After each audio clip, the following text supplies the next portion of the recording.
నమస్తే, welcome to SSN news. ఈనాటి ముఖ్యాంశాలు. వరద ముంపు గ్రామాలకి అమ్మ చారిటబుల్ ట్రస్ట్ చేయూత. ఏపీ విపత్తు నిర్వహణ సంస్థ ప్రధాన కార్యాలయంలో అధికారులతో కేంద్ర బృందం సమీక్ష. ఏపీ వరద బాధితులకి నేటి నుంచి నిత్యావసరాల కిట్ల పంపిణీ. ఢిల్లీ ఎయిమ్స్ లో సీతారాం ఏచూరి పరిస్థితి విషమం. నందమూరి మోక్షజ్ఞకి శుభాకాంక్షలు తెలిపిన జూనియర్ ఎన్టీఆర్. భారీ వర్షాలు, వరదల కారణంగా రాష్ట్రంలో అనేక ప్రాంతాలు ముంపునికి గురయ్యాయి. నివాస ప్రాంతాలు జలమయమయ్యాయి. వేలాది మంది నిరాశ్రయులయ్యారు. వేలాది ఎకరాల పంటలు కూడా నష్టపోయాయి. ఈ నేపథ్యంలో తమ వంతు సాయంగా గుంటూరు అమ్మ చారిటబుల్ ట్రస్ట్ ముందుకు వచ్చింది. అన్నవరపు గ్రామానికి ఎటువంటి సహాయం అందలేదని తెలిపి అమ్మ చారిటబుల్ ట్రస్ట్ వ్యవస్థాపకులు జ్ఞానప్రసన్న బాబా గారి సేవకుల బృందం సేవా కార్యక్రమాన్ని చేపట్టింది. గుంటూరు కొల్లిపర మండలంలో 4 బోట్లకి సరిపడా సరుకులు తీసుకుని వెళ్లారు. కొల్లూరు ఎంఆర్ఓ గైడ్ లైన్స్ మేరకు ఆహార పదార్థాలు, చపాతీ, పులిహోర, బ్రెడ్లు, బిస్కెట్లు, వాటర్ బాటిల్స్, దుప్పట్లు, చీరలు పంపిణీ చేశారు. అన్నవరపు లంక, కొత్తూరు లంక, తుమ్ములూరు, బొమ్మవారిపాలెం ఈ 4 గ్రామాలకు అమ్మ చారిటబుల్ ట్రస్ట్ సేవకులు, వాలంటీర్స్ అందరూ కలిసి వరద ముంపుకి గురైన బాధితులకి ట్రస్ట్ తరపున ప్రతి ఒక్కరూ ఎనలేని సహాయం చేస్తున్నారు. అమ్మ చారిటబుల్ ట్రస్ట్ వ్యవస్థాపకులు మరియు వారి సేవలు అందించిన గ్రామ ప్రజలు ధన్యవాదాలు తెలిపారు. వారి సేవలు కొనసాగుతాయని చారిటబుల్ ట్రస్ట్ సేవకులు తెలిపారు. కేంద్ర హోంశాఖ అదనపు కార్యదర్శి సంజీవ్ కుమార్ జిందాల్ నేతృత్వంలోని ప్రత్యేక బృందం ఏపీలో పర్యటించింది. భారీ వర్షాలు, వరదలతో అతలాకుతలమైన కృష్ణా ఎన్టీఆర్ గుంటూరు జిల్లాలో పర్యటించి సంభవించిన పరిస్థితుల్ని రాష్ట్ర ప్రభుత్వం చేపట్టిన సహాయ చర్యల్ని పరిశీలించింది. వరద ముంపు ప్రాంతాల్లో స్వయంగా పర్యటించి జరిగిన నష్టాన్ని అంచనా వేసింది. దీనికి సంబంధించిన నివేదికను కేంద్ర ప్రభుత్వానికి వీలైనంత త్వరగా అందించి రాష్ట్రానికి తక్షణ సాయం అందించేలా చర్యలు తీసుకుంటామని కేంద్ర బృందం తెలిపింది. అనంతరం స్టేట్ ఎమర్జెన్సీ ఆపరేషన్ సెంటర్ ని ప్రకాశం బ్యారేజ్ వద్ద దెబ్బతిన్న గేట్లని కేంద్ర బృందం పరిశీలించింది. ఆ తర్వాత ఎన్టీఆర్ జిల్లా ఇబ్రహీంపట్నం మండలం కొండపల్లి, శాంతినగర్, కవులూరు వద్ద బుడమేరకు పడిన గండ్లని పూడ్చేందుకు పనుల్ని కేంద్ర బృందం పరిశీలించింది. एक साथ 400 मिलीमीटर बारिश और उसके कारण जल प्रलय की स्थिति उत्पन्न हुई. बुड़मेरू में कई ब्रीच हो जाने के कारण और अनपेक्षित पानी आने के कारण बेजाबाड़ा में पानी भरा हुआ है. अभूतपूर्व संकट की स्थिति है. लेकिन मैं आंध्र प्रदेश के मुख्यमंत्री और देश के सम्मानीय नेता श्रीमान चंद्राबाबू नायडू गारू जी को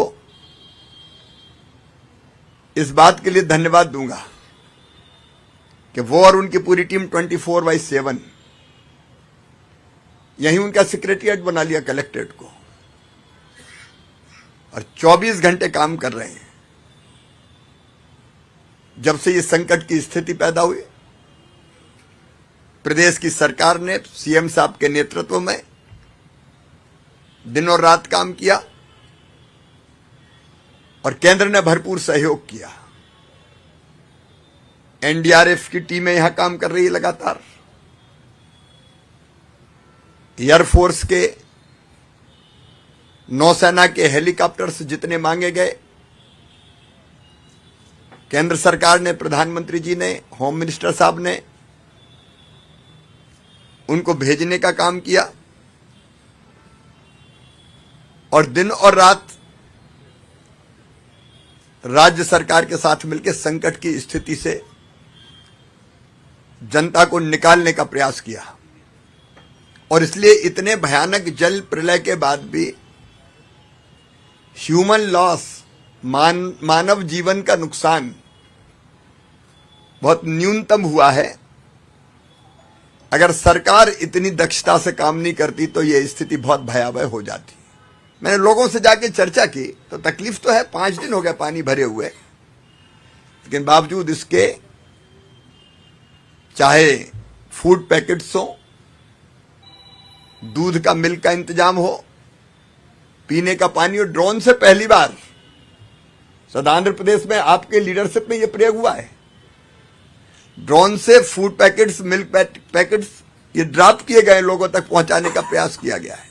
राज्य सरकार पूरी संवेदनशीलता के साथ काम कर रही है। मैं प्रधानमंत्री जी के निर्देश पर आया हूं।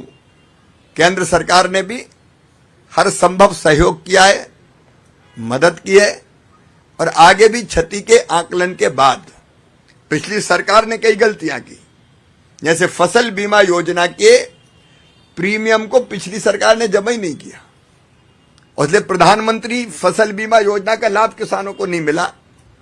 लेकिन अब ये सरकार, बाबू की सरकार, एनडीए की सरकार, फसल बीमा योजना के प्रीमियम से लेके जो औपचारिकताएं बाकी वो भी पूरा करेगी। तो हम क्षति के आकलन करके फसल बीमा योजना का लाभ भी मिले और जो बाकी नुकसान हुआ है उसका आकलन करने के बाद जो केंद्रीय टीम आई है वो भी आकलन करेगी और आंध्र प्रदेश की सरकार के साथ मिलकर अभी भी हम काम कर रहे हैं और मिलकर जनता को राहत देने में कोई कसर नहीं छोड़ेंगे, क्योंकि हमारा मानना है, प्रधानमंत्री नरेंद्र मोदी जी ये मानते हैं कि जनता की सेवा ही भगवान की पूजा है। तो संकट के समय जनता की सेवा करना ये एनडीए की सरकार का धर्म है, केंद्र का भी और राज्य का भी, और इसलिए उसमें भरपूर सहयोग केंद्र सरकार आंध्र प्रदेश की सरकार को करेगी और हम मिलकर इस संकट के पार अपनी जनता को ले जाएंगे। टेक्निकल इश्यूज पर एक्सपर्ट्स की रिपोर्ट्स के बाद उस पर भी हम लोग आगे कदम उठाएंगे ताकि कोई लॉन्ग टर्म जो मेजर्स हैं, ऐसी कृष्णा नदी के कारण में जो फ्लड आता और परिस्थितियां पैदा होती है वो भी उठाए जा सकें। मैं कल सवेरे भी क्रॉप के डैमेज को एक गांव में जाके देखूंगा और किसानों से भी वन टू वन चर्चा हम करने का प्रयास करेंगे। मैं आश्वस्त करता हूं कि श्रीमान चंद्रबाबू नायडू गारू जी के नेतृत्व में प्रदेश सरकार बेहतर से बेहतर काम करेगी और केंद्र सरकार पूरा सहयोग करेगी और इस संकट के पार जनता को निकाल के ले जाएंगे। భారీ వర్షాలకి విజయవాడ నగరాన్ని వరదలు ముంచెత్తాయి. ముఖ్యమంత్రి చంద్రబాబు, మంత్రులు, ఎమ్మెల్యేలు, అధికారులు రాత్రింబవళ్లు సహాయక చర్యలో పాల్గొంటున్నారు. మరొక వైపు ఈ రోజు నుంచి వరద బాధితులకి నిత్యావసరాల కిట్లను పంపిణీ చేయనున్నారు. తొలి రోజు 50,000 కిట్లని పంపిణీ చేయడానికి ఏర్పాట్లు చేశారు. కిట్లో 25 కేజీల బియ్యం, కిలో కందిపప్పు, కిలో పంచదార, 2 కిలోల ఉల్లిపాయలు, 2 కిలోల బంగాళదుంపలు, లీటర్ నూనె ఉంటాయి. మొత్తం 2 లక్షల కుటుంబాలకి నిత్యావసరాల కిట్లని అందజేసేందుకు ఏర్పాట్లు చేశారు. ఈ పోస్ట్ మిషన్ ద్వారా సరుకులు పంపిణీ చేస్తారు. రేషన్ కార్డులు లేని వారికి ఆధార్ లేదా బయోమెట్రిక్ ఆధారంగా కిట్లను పంపిణీ చేస్తారు. మట్టి గణపతిని పూజించి పర్యావరణాన్ని కాపాడుకుందామని కేంద్ర పౌర విమానయాన శాఖ మంత్రులు కింజారపు రామ్మోహన్ నాయుడు ప్రజలకి పిలుపునిచ్చారు. శ్రీకాకుళం శాసనసభ్యులు గొండు శంకర్ శ్రీకాకుళంలో 7 రోడ్ల కూడలి, మిల్లు జంక్షన్, పాత బస్టాండ్ వద్ద 30,000 మట్టి గణపతి విగ్రహాలు, వినాయక వ్రతకల్పం పుస్తకాన్ని పంపిణీ కార్యక్రమాన్ని చేపట్టారు. మట్టి గణపతి విగ్రహాలను ఉచితంగా ప్రజలకి రామ్మోహన్ నాయుడు చేతుల మీదుగా పంపిణీ చేశారు. ఈ సందర్భంగా కేంద్ర మంత్రి వర్యులు మాట్లాడారు. పర్యావరణాన్ని కాపాడేందుకు మట్టితో తయారు చేసిన గణపతిని పూజించాలని అన్నారు. మట్టి గణపతితో వినాయక చవితి విశిష్టతను పెంచేలా మనమందరం సమిష్టిగా కృషి చేయాలని, సహజ రంగులతో తయారు చేసిన మట్టి వినాయకుని విగ్రహాలను పూజించాలని తెలిపారు. కృత్రిమంగా లభించే ప్లాస్టర్ ఆఫ్ ప్యారిస్ లో జిప్సం, గంధకం, మెగ్నీషియం వంటి హానికర రసాయనాలతో తయారు చేసిన గణపతిని నిమజ్జనం చేయడం వలన జల వనరులు కాలుష్యానికి గురి కావటం జరుగుతుందని తెలిపారు. వీటి వలన జల వనరుల నాణ్యత తగ్గడంతో పాటు వృక్ష జంతు జీవనంపై ప్రభావం కలుగుతుందని అన్నారు. గణేష్ చతుర్థి కార్యక్రమం జరిపించుకోవడానికి అందరూ కూడా ప్రజలు కూడా ఈరోజు సంసిద్ధమయ్యారు. అందులో భాగంగా మరి రేపు వినాయక చవితి అయితే ఈరోజు మట్టి విగ్రహాల పంపిణీ కార్యక్రమం మరి జిల్లా కలెక్టర్ వర్యులు, అలాగే శ్రీకాకుళం శాసనసభ్యులు గొండు శంకర్ గారు, తెలుగుదేశం పార్టీ కార్యకర్తలు అందరూ సమక్షంలో ఈరోజు నిర్వహించడం జరుగుతుంది. మరి ప్రతి సంవత్సరం కూడా ఆనవాయితీగా ఈ యొక్క కార్యక్రమం ప్రజల్లో ఒక చైతన్యం తీసుకొని రావడానికి, పర్యావరణం పట్ల బాధ్యత వహిస్తూ ప్రకృతిని మనం కాపాడుకోవాలనే ఆలోచనతో ఈ యొక్క కార్యక్రమం నిరంతరం కూడా చేస్తున్నాం. ఇందులో ఆర్ట్ ఆఫ్ లివింగ్ వారు కూడా పార్టిసిపేట్ చేస్తూ వాళ్ళు కూడా సహకరిస్తున్నారు. వాళ్ళకు కూడా ధన్యవాదాలు. ప్రకృతి అనేటటువంటిది ప్రతి ఒక్కరి తాలూకా బాధ్యత. అందరూ కూడా సమిష్టిగా మన తాలూకా ప్రకృతిని మనం కాపాడుకుంటూ కేవలం మన కోసమే కాకుండా భవిష్యత్తు కోసం కూడా మనమందరం కూడా కాపాడి సంరక్షించుకోవాల్సినటువంటి అవసరం ఉంది. ప్రకృతి కానీ కన్నెర్ర చేస్తే దాని పరిణామాలు ఏ రకంగా ఉంటాయనేది ఈరోజు విపత్తుల రూపంలో మనం చూస్తున్నాం. విజయవాడలో వచ్చినటువంటి వర్షాలు కానీ, లేకపోతే వాయనాడులో వచ్చినటువంటి వర్షాలు కానీ, ఇలా అనేక సందర్భాల్లో విపత్తుల రూపంలో ప్రకృతి తన తాలూకు ఆగ్రహం కూడా ప్రజల మీద చూపిస్తుంది. అటువంటివి మనమందరం కూడా తగ్గించుకోవాలనంటే ప్రకృతిని బాధ్యతగా మనమందరం కూడా చూసుకోవాలి. మరి అందులోనే మట్టి విగ్రహాలు పంపిణీ కార్యక్రమం గతంలో కూడా ఎప్పుడు చేసినా సరే శ్రీకాకుళంలో, ముఖ్యంగా శ్రీకాకుళం కార్పొరేషన్లో ప్రజలందరూ కూడా చాలా ఆనందంగా దాన్ని స్వీకరిస్తూ గ్రాండ్ సక్సెస్ చేశారు. ఈరోజు కూడా ఈ యొక్క కార్యక్రమం ద్వారా సుమారు 30,000 విగ్రహాలు పెట్టాం.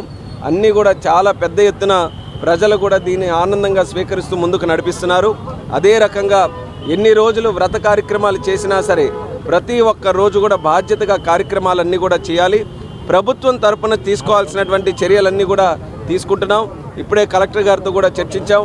ఆయన కూడా ముందుగానే రివ్యూ కార్యక్రమాలు ఎస్పీ గారు అందరూ కూడా నిర్వహించుకొని ముఖ్యంగా సేఫ్టీ వైజ్ కానీ సెక్యూరిటీ వైజ్ కానీ ఎక్కడ ఎటువంటి సంఘటనలు కూడా జరగకుండా మరి చాలా పద్ధతిగా వైభవంగా ఈ యొక్క కార్యక్రమం జరగడానికి అన్ని కార్యక్రమాలు కూడా చేపడుతున్నాం. శ్రీకాకుళం కార్పొరేషన్లో సుమారు 4 పాయింట్లు పెట్టాం. విసర్జన కోసం 4 పాయింట్లు పెట్టాం. అలాగే ప్రతి మండలంలో కూడా ఒక పాయింట్ పెట్టి అందరూ కూడా నదిలో కానీ ట్యాంకుల్లో కానీ వెళ్ళకపోయినా సరే క్రేన్లు పెట్టి మరి ప్రత్యేకంగా అవన్నీ కూడా నిమజ్జనం చేసేటటువంటి కార్యక్రమానికి మొట్టమొదటిసారిగా శ్రీకారం చుడుతున్నాం. ఇది భక్తులందరికీ కూడా చాలా ఉపయోగపడేటటువంటి విధంగా ఈ యొక్క కార్యక్రమాన్ని కూడా చేస్తున్నాం. అందరూ కూడా చక్కగా జరుపుకోండి. ఎక్కడ కూడా గొడవలు లేకుండా సాధారణంగా చూస్తున్నాం. పర్మిషన్స్ ఇచ్చేటప్పుడు కానీ గ్రామాల్లో విగ్రహాలు పెట్టేటప్పుడు కానీ అప్పుడప్పుడు కూడా కొన్ని కార్యక్రమాలు జరుగుతున్నాయి, కొన్ని ఇబ్బందులు వాళ్ళు ఎదుర్కొంటున్నారు. అటువంటి విధంగా కాకుండా ఇది అంతా కూడా ఒక సాంప్రదాయబద్ధంగా ప్రజలందరూ కూడా బాగుండాలని, లోక కళ్యాణం కోసం మన కోసం చేస్తున్నటువంటి కార్యక్రమంలో ఎక్కడ ఎటువంటి సంఘటనలు జరగకుండా అందరూ కూడా కోఆపరేట్ చేయాలని జిల్లా ప్రజలందరికీ కూడా తెలియజేసుకుంటున్నాను. ఎక్కడ ఏ ఇబ్బందులు ఉన్నా సరే ఇమీడియట్గా మరి పోలీసులకి కానీ ఎవరికైనా తెలియజేయండి. ప్రభుత్వం తరపున అన్ని విధాల సహాయ సహకారాలు కూడా అందిస్తామని తెలియజేసుకుంటూ ముందుగానే ప్రతి ఒక్కరికి శ్రీకాకుళం జిల్లా ప్రజలందరికీ కూడా వినాయక చవితి శుభాకాంక్షలు తెలియజేస్తూ సెలవు తీసుకుంటున్నాను. వరద ప్రభావంతో అతలాకుతలమైన ప్రతి కుటుంబానికి నిత్యావసరాలని అందించే బాధ్యతను రాష్ట్ర ప్రభుత్వం తీసుకుంటుందని రాష్ట్ర పౌర సరఫరాల శాఖ మంత్రి నాదెండ్ల మనోహర్ తెలిపారు. శుక్రవారం ఉదయం నుంచి వరద ప్రభావిత ప్రాంతాల్లో నిత్యావసర సరుకుల కిట్లని ఉచితంగా పంపిణీ చేస్తున్నారు. ఇందుకు సంబంధించిన ట్రయల్ రన్ ని గురువారం సాయంత్రం విజయవాడలో నిర్వహించారు. మనోహర్ గారితో పాటు పౌర సరఫరాల శాఖ, రెవెన్యూ, పోలీసు ఉన్నతాధికారులు పాల్గొని పంపిణీ విధానాన్ని పరిశీలించారు. సింగనగర్ ప్రాంతంలోని రామకృష్ణాపురంలో పంపిణీ చేశారు. ఈ సందర్భంగా మనోహర్ ముంపు బాధితుల ఇళ్లకు వెళ్లి వారిని పరామర్శించి నిత్యావసరాలతో కూడిన కిట్లు అందజేశారు. వరద వల్ల ప్రభావితమైన ప్రతి కుటుంబానికి 25 కేజీల బియ్యం, కేజీ కందిపప్పు, కేజీ పంచదార, 1 లీటర్ వంట నూనె, 2 కేజీల ఉల్లిపాయలు, 2 కేజీల బంగాళదుంపల్ని పౌర సరఫరాల శాఖ అందించారు. ఈ పోస్ట్ మిషన్ ద్వారా సరుకులు పంపిణీ జరుగుతుందని మంత్రి స్పష్టం చేశారు. ముంపు ప్రాంతాల్లో సర్వీస్ చేయడానికి గ్యాస్ కంపెనీలు 12 సర్వీస్ కేంద్రాలు ఏర్పాటు చేశారని తెలిపారు. గౌరవ ముఖ్యమంత్రి గారి ఆదేశాల మేరకు రాష్ట్ర వ్యాప్తంగా మొన్న జరిగిన అధిక వర్షాలు, వరదల వలన అనేక ప్రాంతాల్లో ముంపు గురైన కుటుంబాలందరికీ కూడా ఉచితంగా రాష్ట్ర ప్రభుత్వం నుంచి, పౌర సరఫరా శాఖ నుంచి మరియు మార్కెటింగ్ శాఖ నుంచి సరుకులు అందించడమని ఆయన నిర్ణయించారు. ఆ నిర్ణయం మేరకు అనేక మంది పెద్దలతో మాట్లాడి మన ఉప ముఖ్యమంత్రి గారు పవన్ కళ్యాణ్ గారితో, ఇతర మంత్రులతోటి సమావేశం ఏర్పాటు చేసుకుని రాష్ట్ర వ్యాప్తంగా ప్రతి కుటుంబానికి ఎవరికైతే ఈ ఫ్లడ్ ఎఫెక్టెడ్ ఏరియాస్లో ఉన్నారో ఆ కుటుంబాలందరికీ కూడా ఉచితంగా రాష్ట్ర ప్రభుత్వం నుంచి 25 కిలోల బియ్యం, 1 కిలో పంచదార, 1 కిలో కందిపప్పు, 1 లీటరు వంట నూనె, అదేవిధంగా 2 కిలోలు ఉల్లిపాయలు, 2 కిలోలు బంగాళాదుంపలు రేపు ఉదయం నుంచి విజయవాడ పట్టణంలో ప్రారంభించి ప్రతి ఒక్క కుటుంబానికి అందించడానికి ఒక ప్రయత్నం చేస్తున్నాం. ఇది కొంచెం గతంలో ఎప్పుడు జరగని విధంగా ఇంటింటికి సరఫరా చేయమని ముఖ్యమంత్రి గారు కోరారు. సో చాలా పెద్ద లాజిస్టిక్ ఎక్సర్సైజ్ కాబట్టి రాష్ట్ర వ్యాప్తంగా అనేక మంది అధికారులు, స్థానికంగా ఉన్న పోలీస్ యంత్రాంగం, రెవెన్యూ సిబ్బంది వీళ్ళందరూ కూడా ఎంతోమంది వాలంటీర్లు క్షేత్రస్థాయిలో కూడా సహాయపడుతున్నారు. ఈ కార్యక్రమాన్ని రేపటి నుంచి మనం ప్రతి వార్డులో కూడా ప్రారంభించుకొని ముందు విజయవాడ పట్టణంలో ఉన్న ప్రతి కుటుంబానికి ఈ సరుకులు అందించే విధంగా ఒక అద్భుతమైన కార్యక్రమం ప్రతి ఒక్కరు సహకరించాలని మన రాష్ట్ర ప్రభుత్వం తరఫున రాబోయే రోజుల్లో కూడా అనేక సహాయ కార్యక్రమాలు ఇంకా అందించి బాధిత కుటుంబాలందరినీ కూడా ఆదుకోవాలనే ఒక ప్రయత్నంతో చంద్రబాబు నాయుడు గారు, పవన్ కళ్యాణ్ గారు తీసుకునే నిర్ణయాన్ని ప్రజల్లోకి తీసుకెళ్ళి వాళ్ళకి ఇబ్బంది కలగకుండా చూసుకోవాల్సిన బాధ్యత మా పైన ఉంది. ప్రభుత్వం ఎప్పుడు మీ వెంట ఉంటుంది. ఆ భరోసా కల్పించడానికి కోసమే ఈ కార్యక్రమాన్ని ప్రారంభించబోతున్నాం. నగరంలో స్థానిక ప్రభుత్వ సర్వజన వైద్యశాల హాస్పిటల్ వద్ద కాంట్రాక్ట్ నర్సింగ్ ఉద్యోగులు జీవో నెంబర్ 115ని తక్షణమే రద్దు చేయాలని, అవుట్ సోర్సింగ్ ఉద్యోగం చేస్తున్న వారికి తక్షణమే రెగ్యులర్ చేయాలని డిమాండ్ చేశారు. స్టాఫ్ నర్సు వేదావతి మాట్లాడుతూ గత ప్రభుత్వంలో అందరికీ కాంట్రాక్ట్ స్టాఫ్ నర్సుగా ఉద్యోగాలు వచ్చాయని, గడిచిన కొన్నేళ్లుగా అవుట్ సోర్సింగ్ కాంట్రాక్ట్ ఉద్యోగులుగా విధులు నిర్వహిస్తూ కరోనా సమయంలో కూడా మా ప్రాణాలకి తెగించి ఎంతో మంది ప్రాణాలు కాపాడామని, మా కుటుంబాలని సైతం పక్కన పెట్టి హాస్పిటల్కి వచ్చిన ప్రతి రోగిని తమ కుటుంబంగా భావించి ఎన్నో సేవ చేశామని తెలిపారు.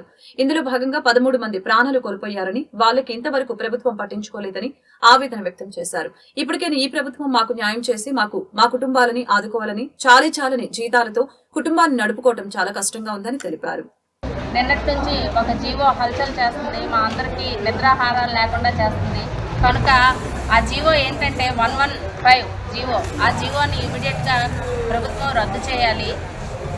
ఈ గత ప్రభుత్వంలో మా అందరికీ కాంట్రాక్ట్ స్టాఫ్ నర్సుగా ఉద్యోగాలు ఇచ్చింది. అప్పుడు కష్టకాలంలో ఇచ్చిందండి, కోవిడ్ అనే కష్టకాలంలోని. ఆ కష్టకాలంలో మా ప్రాణాలు తెగించి ఫ్యామిలీ మెంబర్స్ని వదిలి మేము వచ్చి వర్క్ చేశాము. ఆ పోరాటంలోని మా కాంట్రాక్ట్ స్టాఫ్ నర్సులు ఒక 13 మంది ప్రాణాలు కోల్పోయారు. వాళ్ళకి ఇంతవరకు అధిగతి లేదండి, ఒక రూపాయి కూడా ఎక్స్గ్రేషియా ఇవ్వలేదు. వాళ్ళ ఫ్యామిలీ ఎక్కడుందో ఏంటో అనేది కూడా ప్రభుత్వం పట్టించుకోలేదు. గత ప్రభుత్వం కనీసం ఈ ప్రభుత్వమైనా ఇలాంటివన్నీ న్యాయం చేస్తుందని మా భుజాల మీద వేసి ఈ ప్రభుత్వాన్ని గెలిపించుకున్నాము. కానీ ఈ ప్రభుత్వం కూడా అదే అన్యాయం చేస్తుంది. మాకు 15 సంవత్సరాల నుంచి రెగ్యులర్ నోటిఫికేషన్ లేదండి స్టాఫ్ నర్సులకి. 15 సంవత్సరాల నుంచి ఇదే కాంట్రాక్టుల్లోనే మేము బ్రతుకుని వెళ్ళదీస్తున్నాము. కాబట్టి ఈ ప్రభుత్వమైనా ఇమీడియట్గా రెగ్యులర్ నోటిఫికేషన్ జారీ చేస్తూ ప్రస్తుతం కాంట్రాక్ట్ స్టాఫ్ నర్సులుగా ఎవరెవరైతే చేస్తున్నామో వాళ్ళందరికీ రెగ్యులర్ చేయాలని మనస్ఫూర్తిగా విన్నవించుకుంటున్నాను ఈ ప్రభుత్వానికి.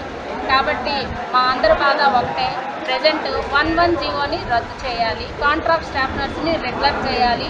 ఇమీడియట్గా భావి తరాలకి భవిష్యత్తు ఉన్న స్టూడెంట్స్ పిల్లలను కూడా వాళ్ళకి కూడా రెగ్యులర్ నోటిఫికేషన్ లేక వాళ్ళు కూడా చదువుకొని ప్రైవేట్ హాస్పిటల్లోని 5,000కి 10,000కి ఉద్యోగాలు చేసుకునే పరిస్థితి ఉంది. ఆ పరిస్థితి నుంచి మమ్మల్ని కొంచెం తొలగించి మంచిగా మాకు రెగ్యులర్ నోటిఫికేషన్ అంటూ ఇస్తూ ఈ ప్రభుత్వం మమ్మల్ని ఆదుకోవాలని రిక్వెస్ట్ చేసుకుంటున్నాను. నేను 5 ఇయర్స్ నుంచే కాదు, గత అనేక ఏళ్ళ తరబడి నుండి నర్సింగ్లో నోటిఫికేషన్ లేకపోవడం అనేది చాలా బాధాకరమైన విషయము. అనేక మంది అసలు చాలామంది సర్వీసెస్లో రెగ్యులర్ అవ్వకుండానే ఆ సర్వీస్ను రిటైర్మెంట్ అయిన వాళ్ళు కూడా చాలామంది నేను చూశాను. అతి చిన్న వయసులో నేను సర్వీస్లోకి వచ్చిన తర్వాత, కానీ అతి పెద్ద వయసులో ఉన్నవారు కూడా ఉన్నారు. దీని విషయం ఏంటంటే 115 జీవోని తెచ్చి ఒక 2 ఇయర్స్ ఏఎన్ఎంకు ఏంటంటే ట్రైనింగ్ ఇచ్చేసి మా ఒక్క సర్వీస్లో వాళ్ళు కూర్చుని పెడితే వచ్చే నష్టం ఏంటి అని మాకు అనేకమైన అధికారులు అడుగుతున్నారే. మేము అదే పోస్ట్కి గతసారిలో సచివాలయంకు జాబ్స్ తీశారు సార్. అదే జాబ్స్కి మేము పెట్టుకునేటప్పుడు మీకు అర్హత లేదన్నారు. ఒక చిన్న ఉద్యోగానికి మేము అర్హత లేనప్పుడు ఒక పెద్ద ఉద్యోగానికి వాళ్ళు ఎలా అర్హులని నేను ప్రతి అధికారికి నేను అడుగుతున్నాను, విన్నవించుకుంటున్నాను, బాధ తెలియజేస్తున్నాను. మేము అనేకమైన సార్ నారా లోకేష్ గారి దగ్గరికి రిప్రజెంటేషన్ పట్టుకుంటూ వెళ్ళాము. డిప్యూటీ సీఎం గారు అయినటువంటి పవన్ కళ్యాణ్ గారి దగ్గరికి కూడా మేము అనేక మార్లు వెళ్ళడం జరిగింది. మమ్మల్ని దయచేసి ఏం అర్థం చేసుకున్నారు, ఏమి చదివారు, ఏంటి మీకు అర్థమైంది విషయం ఏంటి, మా బాధ మీకు ఏం చెప్తున్నామంటే క్లియర్ కట్గా నేను 1-2 నిమిషాల్లో నేను విషయం చెప్తానండి. ఈరోజు నర్సింగ్ సిబ్బంది బీఎస్సీలు, ఎంఎస్సీలు, అలాగే ఎంఎస్సీ నర్సింగ్లు చదివి వాళ్ళు అనేక మంది ఈరోజు నిరుద్యోగులుగా బయట సర్టిఫికేట్స్తో ఉన్నారు. అటువంటి వాళ్ళు తెచ్చుకుంటే మనకు వైద్యంలో ప్రమాణాలు పెరుగుతాయి. సో అటువంటి వాళ్ళకి ఉద్యోగ అవకాశాలు ఇవ్వండి. ఆల్రెడీగా వాళ్ళు ఏఎన్ఎంస్ అనే వాళ్ళు రెగ్యులర్ ఎంప్లాయీస్, వాళ్ళకి మీరు మళ్ళీ రెగ్యులర్ ఎంప్లాయీస్కి మీరు నర్సింగ్ తాలూకా ఏంటది రేషియోని పెంచుకుంటూ పోతే ఆల్రెడీ కాంట్రాక్ట్ చేస్తున్న వారు నష్టపోతారు. అలాగే ప్రజెంట్ చదువుతున్న వారు ఇంకా రాబోయే రోజుల్లో వీటిని ఎవరు చదవరు. ఇంకెందుకు మాకు ఒక అవకాశం లేనప్పుడు దానికోసం ఆ సర్టిఫికేట్ కోసం ఇంకెవరు దానికి మెరుగు చూపరు. సో ఇది దయచేసి గవర్నమెంట్ ఆలోచించి ఒక పేషెంట్కి మంచి జరగాలి అంటే ఒక ప్రమాణమైన స్థాయిలో ఒక ఎడ్యుకేషన్ అంటూ దీనికంటూ ఏపీ ఐఎన్సీ వారు ఒక గైడ్ లైన్స్ ఇచ్చారు. దాని ప్రమాణాలు మెరుగుపరచండి. అంతేగాని ఎవరినో 10th ఫర్ ఎగ్జాంపుల్ 10వ తరగతి వాడిని తీసుకొచ్చి డాక్టర్గా నువ్వు ట్రైనింగ్ ఇచ్చే డాక్టర్ సీట్లో కూర్చొని పెడితే ప్రిస్క్రిప్షన్ రాసి పెట్టేస్తే ఆ ప్రిస్క్రిప్షన్తో వైద్యం సరైనది అయిపోతుందా అని ఒకసారి ఆలోచించండి అధికారులైన వారు. దయచేసి మా యొక్క ఆవేదన అనేక ఏళ్ల నుండి ఒక్క నోటిఫికేషన్ నర్సింగ్ వ్యవస్థలోనే లేదు. అసలు హాస్పిటల్ డిపార్ట్మెంట్లో పేషెంట్కు అది దగ్గరగా సర్వీస్ చేస్తున్న వ్యవస్థ ఏదైనా ఉంది అంటే అది ఒక నర్సింగ్ వ్యవస్థ. ఎందుకు ఈ సొసైటీకి, సమాజానికి, అధికారికి, రాజకీయ నాయకుడికి ఎందుకు అర్థం కావట్లేదో మాకు చాలా బాధగా ఉంది. దయచేసి ఇప్పటికైనా నర్సింగ్ సిబ్బంది అనేక అక్క చెల్లెళ్ళు అందరూ ఆడపడుచులే, ప్రతి ఒక్కరికి మంచి చేయండి. మంచి చేసే ఆలోచన, మంచి చేసే జీవోలను రిలీజ్ చేసి మంచి చేయండి. ఆల్రెడీ చేస్తున్న వాళ్ళకి ఏదైనా ఉద్యోగ భద్రత కల్పించండి. మన పేషెంట్కి ఎంత అటాచ్డ్గా కోవిడ్ సర్వీస్ ఈ దేశమంతా, ప్రపంచమంతా చూసింది. ఎవరు పేషెంట్కి అది దగ్గరగా ఉండి సర్వీసెస్ అందించారనేది. ఇది కూడా ఆలోచించకుండా పోతే అసలు చాలా బాధాకరంగా ఉంది మాకు. అసలు చాలా బాధాకరం. అనేక ఏళ్ల తరబడి మేము రాజకీయ నాయకుల ఇళ్ల చుట్టూ, రాజకీయ నాయకుల కార్యాల చుట్టూ మేము రిప్రజెంటేషన్లు పట్టుకొని తిరుగుతూనే జరిగాం తప్ప ఎవ్వరు కూడా ఈ సమస్య మీద న్యాయం చేయలేదు. ఇప్పటికీ ఇంకా చేయలేకపో మన హెల్త్ సెక్రటరీ అయినటువంటి ఎంపీ కృష్ణబాబు సార్ గారు కూడా దగ్గర కూడా చాలా అనేకమైన సార్లు వెళ్ళాము. అసలు మీ బాధ ఏంటి అని అంటున్నారు. ఇది మా బాధ. ఇప్పటికైనా మించిపోయింది ఏమీ లేదు. మాకు మంచి చేయాలనే ఆలోచన గవర్నమెంట్లో కలిగితే ముందుగా హర్షించేది అందరూ యావత్ ఆంధ్ర రాష్ట్రంలో ఉండే నర్సింగ్ సిబ్బంది చాలా. అలాగే 2014 గత ప్రభుత్వంలో కూడా అన్యాయం పాలైన వారు స్టాఫ్ నర్సులే.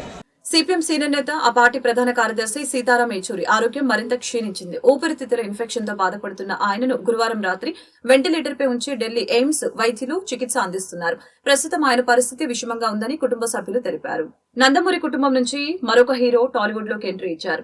బాలకృష్ణ కుమారుడు మోక్షజ్ఞ తెరంగేట్రం చేశారు. ఈ సందర్భంగా తన తమ్ముడికి జూనియర్ ఎన్టీఆర్ శుభాకాంక్షలు తెలిపారు. నీవు సినిమా ప్రపంచంలోకి ప్రవేశించినందుకు అభినందనలు అంటూ ఎక్స్ వేదికగా గ్రీటింగ్స్ తెలిపారు. నీ జీవితంలో సరికొత్త అధ్యాయం ప్రారంభమవుతుంది. ఈ తరుణంలో తాతగారితో పాటు అన్ని దైవిక శక్తులు, ఆశీర్వాదాలు నీపై కురవాలని కోరుకుంటున్నానని చెప్పారు.